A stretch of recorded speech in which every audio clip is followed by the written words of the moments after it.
Welcome back to Gaming with Crushworth. My quest to conquer every Lord of the Rings console game trudges onward. But I never knew there would be a title from one of my favorite series of all time that would negatively affect my health and hang heavier on my chest than the One Ring. I'm talking about J.R.R. Tolkien's The Lord of the Rings Volume 1 on the Super Nintendo. It's the worst gaming experience I've ever had. I know what I must do, it's just I'm afraid to do it. The game opens with Bilbo's 111th birthday and a healthy dose of exposition, all set to some jaunty medieval music, which, was strange given the ring verse, the black speech it was written in, and, well, doom. You're all going to die. Yes, this is a spoiler retrospective covering the whole game, but I highly doubt anyone wants to play this. Okay, Gandalf pieces out, and then, nope. More wall-to-wall text. Like any good fellowship, I'm tasked to round up Sam, Merry, and Pippin with 16-bit Frodo. Remember the Cozy Shire? Yeah, not here. The haunting soundtrack says otherwise. Alright, a few mechanics. Movement-wise, I had up, down, left, and right. I could only attack to the left and right. It was slow, janky, and there was no diagonal combat at all. Perfect. The enemies respawned constantly, and with permadeath on the table, grinding was survival. Sam wouldn't even join until I found his dad's reading glasses, because saving Middle-earth starts with eye care. Well, optometry has passed me's attention. I'll drop some facts. This didn't start on the Super Nintendo. It's a port of J.R.R. Tolkien's The Lord of the Rings Volume 1 for PC, released in 1991 during what was, by all accounts, a rough patch for Interplay. 2 years later, their CD-ROM version of Volume 1 featured clips from the wonderfully odd adaptation of Ralph Bakshi's The Lord of the Rings from 1978. A bit of that was put into this. The character portraits? Nothing short of glorious. But once Pippin joined, reality hit. The AI was tragic. My companion spent most of the time standing still, maybe jabbed once. I think it's gonna be hard to keep folks alive. Ah, you sweet summer child. If you're enjoying me and my channel, please like this video, subscribe, and don't forget to hit that bell to get all notifications. Welcome to the first of 4 oppressive dungeons. I didn't know it then, but Sam had sent Frodo and Pippin on a death march, all to find his father's glasses. 7 entrances, endless tunnels, and by the end, I was broken.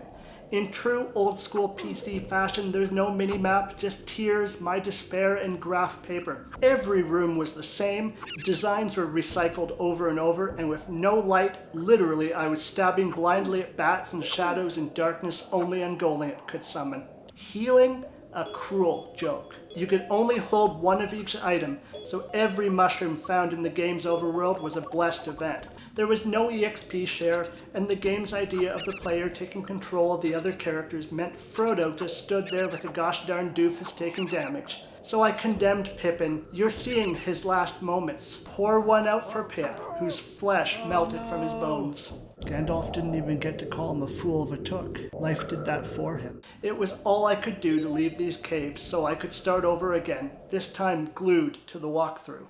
Oh, thank God I found my way out. I must give Interplay their due. The studio's legacy is nothing short of legendary. They created The Bard's Tale and Fallout, while their division Black Isle Studios helped deliver Fallout 2, Planescape Torment, and was publisher on BioWare's Baldur's Gate. This SNES version may have been a flop, but it came from a company that helped shape the golden age of RPGs and the people who gave us Clay Fighter. Fun fact, 5 gateway gems are spread across the entire game, which are required to open the Mines of Moria. Miss one and I'd backtrack for hours. Here's gem number 1. Turned around again, I found my way back and was immediately lost once more. 2 hours into the game's first cave, I've secured the old gaffer's glasses. No celebration, just the sound of my soul leaving my body. Not to be outdone, old man here had one of the gems, in classic RPG style, but required a fern. Let me see, oh yeah, I found that foliage. Let's leave this cave behind. Saving utilizes a passcode system. Simple enough? Sure. But I never knew where it had dropped me off, whether I'd lose progress or if it worked at all. Let's find out together.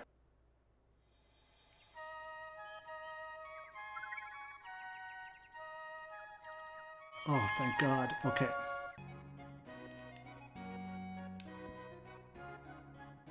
Sam's joined me now, and honestly, I wish he hadn't. I had never seen a group so shoddily held together.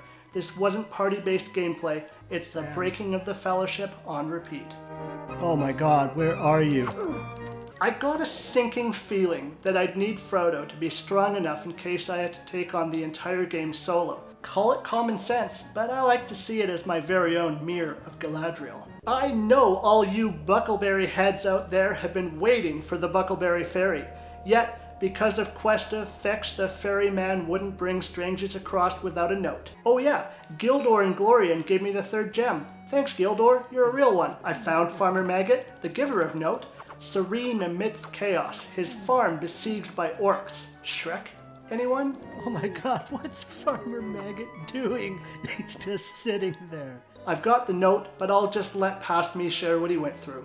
Farmer Maggot wants honey from Ted Sandyman, so I have to find Ted Sandyman to get the honey. Ted Sandyman wants Shire Juice to give me the honey to give to Farmer Maggot, and then Farmer Maggot will give me the ore to cross the Buckleberry Ferry. If I may, one suggestion, get your own ore. That's your job, be better. But yeah, what I didn't tell you all was that Sam died. Oh my god. If I may, a eulogy. He did not charge. Some say when he did move, he wandered aimlessly. I like to think he was looking for potatoes. In Crickhollow, I couldn't help but, well, have this reaction when Mary squatted up.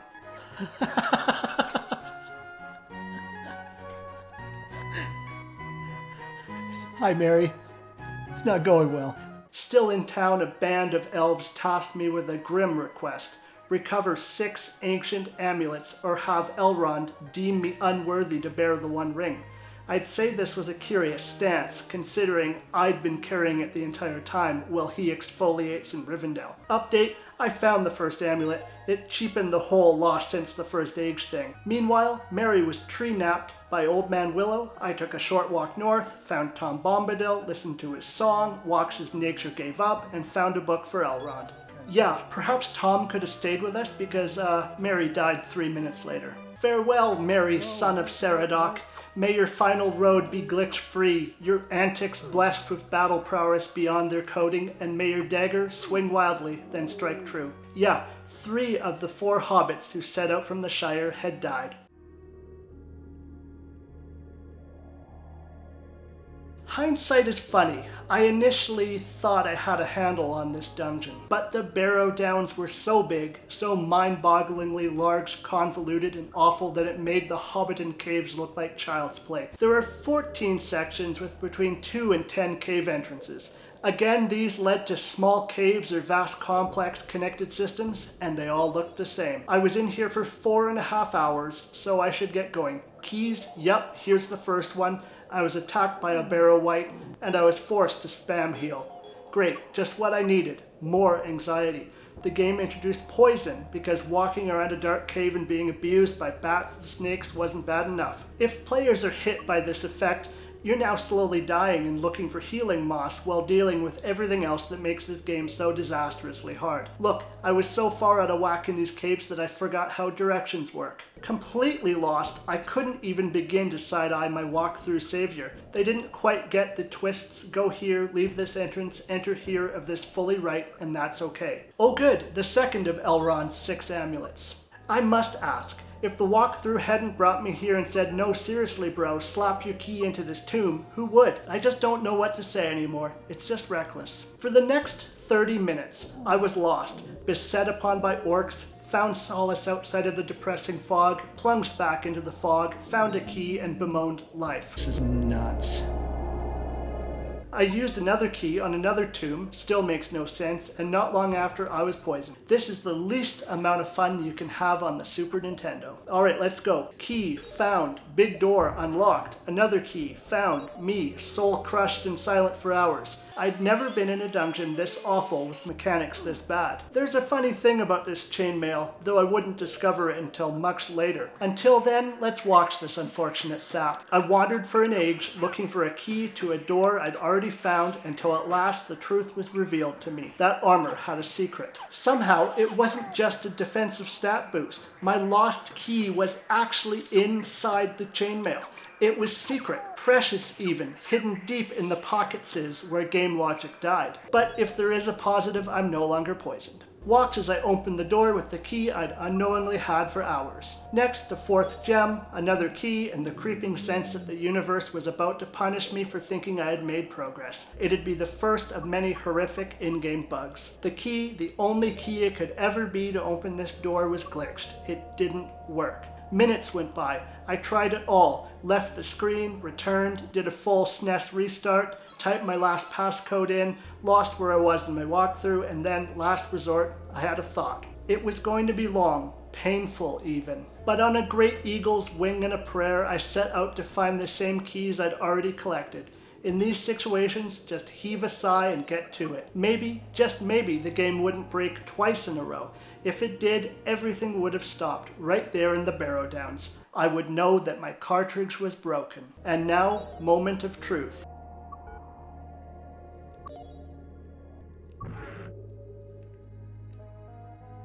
I can't tell you how good it felt to be back on track, left to find another amulet, the fifth and final gateway gem, and a welcome sight, but old problem. Would one of these keys work? Hey, please work. I did it. I arrived at the gates of Bree, and there stood the gatekeeper unmoved by my sob story. His demand, a key lost in negligence, but gold unlocked what courage couldn't. Thus was I admitted, not by fate but by finance. In other words, I bribed him. This town was a real who's who of Middle-earth icons. There's Beth, guardian of a letter addressed to Elrond but only Aragorn could carry, Jane, whose ring drama put Sauron's to shame, and of course everyone's dearest elf, Joanga. You have my bow. Joanga, what did you bring? You have my sass. Clearly, this was the 10th member of the Fellowship that everyone forgot to mention. Ah yes, Aragorn himself waited outside the prancing pony. And what great task did he bestow upon me so that I could prove myself to him? Find Kingsfoil. I'm on a hunt for a weed now. Truly, my hero's journey has begun. And of course, Frodo's no help. Good thing I do. Okay, I'm now out in the Trollshaws, and I actually like this place. With Kingfoil acquired, I'm back in Bree, and the game kicked Frodo out from being player number 1. Even better, I have Beth's letter, and the people of Bree have never seen a strut like this. The future King LOTR, everyone. For once, life was pretty good out on the road. It's just the two of us. Ah, Rivendell, the so-called last homely house east of the sea. Another known entity, Boromir, was chilling outside, but well, he had different plans. Boromir's just flat out not coming? Most importantly for, actual progression purposes, I was glad to be once again in the company of Bilbo Baggins, the OG loot goblin who gave me some legendary gear. That sting, and that shiny mithril drip, it's worth more than the Shire's GDP. Stats? Absolutely busted. Okay. I couldn't really control Frodo anymore, but at least he's now tank class. Get this, it's a rock, JK, it's a cave. From this point on, through this dungeon, the walkthrough got a little wonky. No criticism intended, of course, since the creator's work was genuinely imperative in getting me through this ordeal. What was I in here for? Those final amulets, 2 scrolls, and a missing ring. Fast now, blue orc, new sword, first trolls, amulet found, and then, most importantly, I was hopelessly and totally lost. No, I wasn't well, just look at me. This game gave me no confidence that even if I made it through this cave with every quest item, would the password work? Or worse, would the cartridge just glitch out later? I was turned around, stressed, and glad to see my wife. Oh god, an orc. Ah! Get him, hun. Still fully dazed, I somehow stumbled upon an amulet, and before I could even process how, I had come full circle, standing back outside the cave again. What's one level past confused, and I was that. And Frodo, he's missing again. Finally on track, I located Aragorn's best sword, more on that later, secured 2 scrolls almost back to back, found the ring and the last amulet. I left the cave behind, but even then with some color returning to my cheeks, The game's most terrible horrors still lurked just beyond the shadows, biding their time. I located Legolas's bow, found the elf himself. Yeah, he's glitched and doesn't do anything. And traded the ring for a keystone. In Rivendell, Elrond never mentioned the 6 ancient amulets I had spent hours trying to find. Maybe I'd get different text if I didn't have them? Then Legolas decided he was gonna stay behind and chat with Elrond and meet up later. Okay? But I wondered something in that moment. Have you ever seen a book? A new day dawned, with a new glitch. This time I loaded in stuck behind a tree. What? Feeling and looking haggard, I inscribed the holy runes in my passcode again and crossed my fingers. Please, please let this work. Don't open me up in a random place. Please, please, please, please.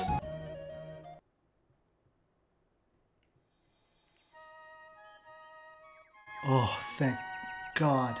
Gimli's joined up, but there's no celebration. Weak, underleveled, and again affected by the awful AI, most of these characters never got the chance to get any stronger. So, see this guy? He's the most absurdly non-canonical wizard this side of Valinor. Drexel sealed the door before the doors of Durin. Yes, really. Now, of course, I was sent on yet another Fex quest to find some enchanted rock that'll unpetrify the troll so I could retrieve the orb and Drexel could open the door. Remember how Gandalf said he'd meet us at the doors of Durin? Well, I'm here and there's no one around. Even more concerning, the doors were open. In that moment, my head was scrambled. I felt ill. I had been playing for hours. Now, there's a corner of the internet that believes the final boss won't even take damage unless our wizard buddy lands the first hits. Of course. And I was beside myself. Without Gandalf, my game was over. Anxiety welled up. I couldn't let this beat me. So I did what every rational gamer would do. Reloaded. And redid the entire Drexel gauntlet. Recollected every sparkly rock, refought the troll, collapsed like a dying star, prayed to Eru Iluvatar that Gandalf would be there. Spoiler, nope, no Gandalf. Then I watched Long Play Archive's Let's Play, and there he was. Gandalf, chilling at the door, still very much sealed shut. I started the weary cycle again, reloading as far back as recruiting Legolas. Same drill, stone, troll, orb, Drexel, and crushing disappointment. Yet in that same video, an answer and the faintest spark of hope revealed itself. The absolute ledge behind that Let's Play showed me the truth. Unlike what I thought, that Gandalf should have joined my team right in that moment, he squatted up later. Continuing was a win, but it didn't feel like one. There's something cursed about spending hours finding 5 gateway gems, an elven book, a keystone, and color scroll, all for use in a game-defining puzzle that was glitched. The Mines of Moria, the final trial in my long journey, stood vast and grim before me. Everything before it was mere preparation. Each encounter sapped my character's HP, and my resolve. Even more tragic, the worst glitch I've ever experienced in any game still lay ahead. But yeah, look, these mines blurred into an endless loop. Again, every hallway was the same. Every staircase looked like the last. 7 minutes in and I was falling apart. I found a scroll, clashed with my first white-colored orc, uncovered a key the door it belonged to, snagged another key, and somewhere in the chaos, poor Aragorn got absolutely owned. Key and lock, door opens, scroll magically unseals another. In these dungeons, sure, you can backtrack and leave to save your EXP, but leaving was as miserable an ordeal as pressing forward. So the latter always felt the sanest option. Where was I? Oh right, key, check, big door that needs said key, check, blue troll, yep, endless walking, of course, another key, why not, locked door, naturally. Found a scroll, found its door, found a key, used it on yet another door, cue the orc attack, and hey, look at that, another key, because why stop now? Burned through Athelas Minor, found one of those useless maps, cracked open a door, fought a red orc, grabbed a book, and Gimli's lost his mind. And honestly, same. And then I said, big door? Nope, not ready yet. Use book on door, key found, big door opens, hours in, and I stumbled through into the final room to find an unglitched Gandalf and Legolas. A cheeky little save? which became important for terrible foreshadowy reasons. Final book, some doom and doom from Gandalf, final lock, and I'm on my way. Quick note for the brave and the foolish. Whatever you do, don't get Aragorn's best weapon, Glamdar. I couldn't find Andúril, and that's Glamdring. That's Gandalf's sword. It's supposed to boast 96 strength, but it instead decided that breaking my stats was even more heroic, rolling them right back to less than what I had previously with my last weapon. So yeah, equipping it didn't make me a king, it made me weaker. Naturally, I only discovered this after finishing the game. Spoiler alert, you'll see me do this twice. Yeah, same thing went for Gimli's battle axe. It was completely glitched. This game's final boss is the iconic Balrog of Morgoth at the bridge of Khazad-dûm. No big deal, Gandalf strolled in, landed his alleged couple of hits to make the boss open to damage, got blasted, and immediately disintegrated. I was still calm. I'd saved after all. What a poor, naive doofus. My health, my sanity, everything was on the line. Legolas just stood there, healing items were secretly broken, Gimli's brave last stand ended in a pile of bones, his own, and Legolas followed soon after. And let me jump in right here and tell you all that, just to make it more difficult, neither Aragorn or Frodo could die. And if one of them bit the dust, it would be game over. Of course, 30 seconds later and I'm watching Aragorn's final moments. Sad. It's at this moment when everything fell apart. The game reloaded, leaving only Aragorn and Frodo. Gandalf was gone. Every guide I'd read insisted he was essential to even stand a chance in the fight, so I restarted my Super Nintendo. Remember that passcode in the final room before the end boss? That's the dreaded nope noise. I changed everything in case I misread a character. Nothing worked. I tried the other code it gave me when I had died. Look at me. It's going on 7 a.m. If I could have saved, I would have, but instead I played all night, twisting and turning through the Mines of Moria. My body and spirit were wrecked. With zero help incoming, I felt like I was stabbed by a Morgul blade. I was white as a man would be if he were passing into shadow. Was it my cartridge? Was my challenge over? Was my copy glitched like the rest of the game? I had no idea, so I typed in more codes. All were wrong. I couldn't begin to describe how crushed I felt. Sad, sick, and drained, knowing any more effort I extended to reach the Balrog would vanish again if I died. Each time I'd have to start the entire end game run back from Rivendell. Then, after digging through the dark corners of ancient forums, I finally found the answer. All 3 passcodes in the Mines of Moria were glitched. The game shipped this way. I told my wife the saddest words I'd ever spoken. I didn't want to return to Middle-earth. My body ached with dread. Every part of me screamed, walk away. Yet a tiny, stubborn voice that insisted I finish what I started won. That night I had terrible dreams, woke anxious, affected by what had happened. I knew that hours of grueling play would lead me to a boss I wasn't sure I could defeat. That next night, my wife joined me as official navigator and moral support. It's a blur of rocks, trolls, and a magical orb for Drexel, punctuated by some perfect timing. You shall pass.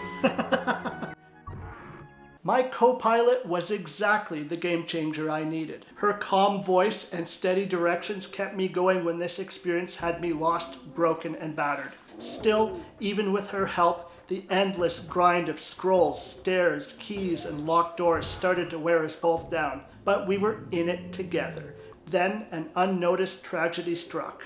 Did Gimli die? Yep. Fight? Nope. I chose to run past everyone and save my health I had for the Balrog.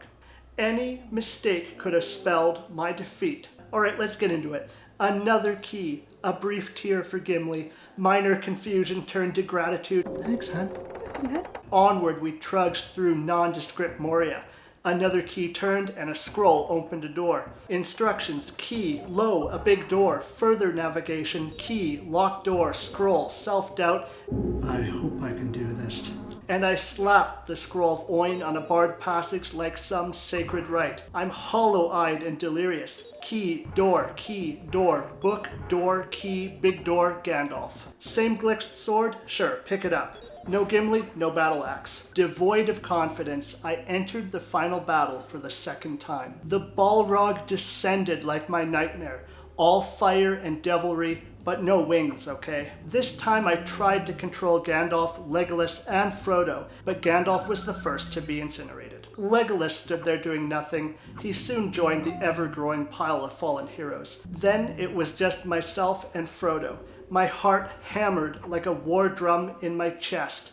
Palms slick, mom's spaghetti. I was petrified. If I got a game over here at the end of all things, I don't know. My wife's hand on my shoulder pierced the chaos. Her touch was the support I needed, but Frodo wandered away into the shadows. Any resolve I had crumbled like old lembas underfoot. The Balrog took off huge chunks of HP, and yes, sweat everywhere as the end boss, strike after strike, stomped Aragorn into the abyss.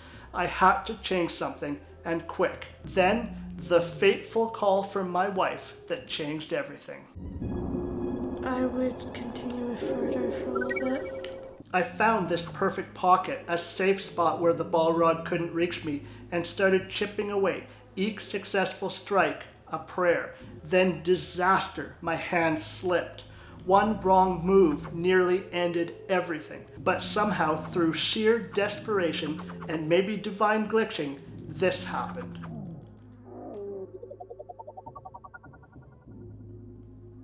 I did it! Oh my god! Holy... Oh, I'm just shaking. Is there any other, boss or character ahead of me? Oh my god. Through that door. Through that door, let's go. Is Lothlorien. Galadriel awaits. Okay. The game was over. Light stings your eyes. This is horrible. Think of everyone who's lost. Merry, Pippin, Sam, Gandalf, Gimli. Legolas. Legolas. This Super Nintendo game affected me more than any other game I'd ever played. And that's not good. As severe as the glitch I encountered was, every crucial fetch item and the time it took to get all of them being completely pointless at the doors of Durin, it could have been worse. Other players have reported an even more devastating error. One of the essential gems simply never loads. Had that happened to me while the doors remained sealed? My progress would have ended there completely and irreversibly. But there's some good in this game, and it's worth fighting for. You see, I found old forums and learned of an entire community that sprang up to work around the bugs together. Back in the day, people learned the passcode system, and through trial and error, learned which letters represented each character, their inventory, and the area it loaded into. There are people who never left the Shire and watched Let's Plays. Others shared their love for the music, and some even gathered as a group and played this couch co-op like Dungeons & Dragons. But for me, I threw down my enemy and smote its rune on the mountainside. Galadriel, I'm sorry there aren't more of us. They didn't make it. You're seeing this game's final moments. I got a chance to look into the mirror, saw the Shire, learned everything was fine at home, the ring was safe, and there was nothing left to do. You're seeing the credits roll, and look at me, I couldn't be happier. I'd like to thank my wife, who would have joined me multiple more times through Moria if it was needed. So, what's next in the Lord of the Rings Challenge series? I'm playing The Lord of the Rings: The Third Age on the Nintendo GameCube. Let me just say, where has this game been all my life? If you've ever played J.R.R. Tolkien's The Lord of the Rings Volume 1 on the Super Nintendo, I want to know, how far did you get? Did you rage quit? Or like me, did you finish it? Thank you for watching this episode of Gaming with Crushworth. You know me, I'm always cooking up content right here in Crushworth headquarters. But until next time, you'll see me later. Bye for now. Thanks for watching. If you haven't yet, like, subscribe, and crush that bell to catch all my videos. And get this, reviewing games is new to me, YouTube isn't. Gaming with Crushworth joins Traveling with Crushworth in the Crushworth Extended Universe. What games are you playing? Let me know in the comments below. See you later.